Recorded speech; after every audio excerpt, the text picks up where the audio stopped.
প্রিয় ভাই ও বোনেরা, আপনারা প্রতিনিয়ত এত এত দোয়া করছেন, কিন্তু কোনো দোয়াই আপনার কাজে আসছে না, কোনো দোয়াই আল্লাহ তাআলার কাছে কবুল হচ্ছে না। আপনি ভুলভাবে আল্লাহ তাআলার কাছে ভুল পন্থায় দোয়া করছেন, এই কারণে আপনার দোয়া আল্লাহ তাআলার কাছে কবুল হচ্ছে না। দোয়া কবুলের একটা বিশেষ সময় আল্লাহ তাআলা বলে দিয়েছেন।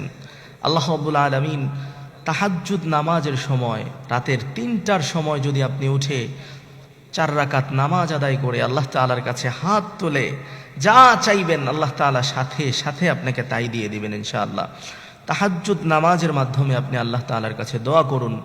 দোয়া যদি করতে অনেক বেশি বিপদগ্রস্ত, অনেক বেশি ক্ষতিগ্রস্ত যদি আপনি হয়ে যান, আপনার যদি অনেক বেশি কিছু আল্লাহ তাআলার কাছে দরকার হয়ে যায়, আপনি সেজদায় লুটিয়ে পড়ে আল্লাহ তাআলার কাছে দোয়া করুন। সেজদায় আপনি যা দোয়া করবেন সব আল্লাহ তাআলা আপনার জন্য মঞ্জুর করে দেবে ইনশাআল্লাহ। আপনার হৃদয়ে এক ধরনের শান্তি আপনি অনুভব করবেন। আপনারা জানেন আল্লাহ রাসূল সাল্লাল্লাহু আলাইহি ওয়াসাল্লাম তিনি কখনো তাহাজ্জুদ নামাজ ছেড়ে দিতেন না। ফরজ নামাজ যেভাবে তিনি আদায় করতেন, ঠিক তাহাজ্জুদ নামাজকেও নিজের জন্য রাসূল সাল্লাল্লাহু আলাইহি সাল্লাম ফরজ বানিয়ে নিয়েছেন।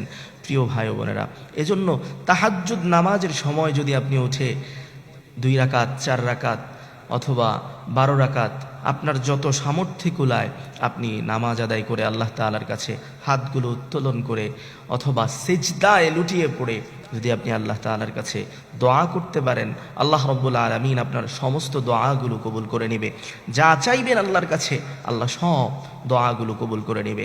আপনাকে আল্লাহ তাআলার প্রিয় বান্দা হিসাবে আল্লাহ তাআলা কাউন্ট করে নেবে। প্রিয় ভাইয়েরা, এজন্য আল্লাহর কাছাকাছি যদি কেউ যেতে চায়, আল্লাহর নিকটও যদি কেউ হতে চায়, তাহলে সে যেন তাহাজ্জুদ নামাজ কোনোদিন ছেড়ে না দেয়। তাহাজ্জুদ নামাজ পড়ার অভ্যাস আপনি গড়ে তুলুন, দেখবেন হৃদয়ের প্রশান্তি আপনার অনেক বেশি বেড়ে গিয়েছে, আপনার অশান্তি দূর হয়ে যাবে, আপনি শান্তি অনুভব করতে থাকবেন ইনশাআল্লাহ।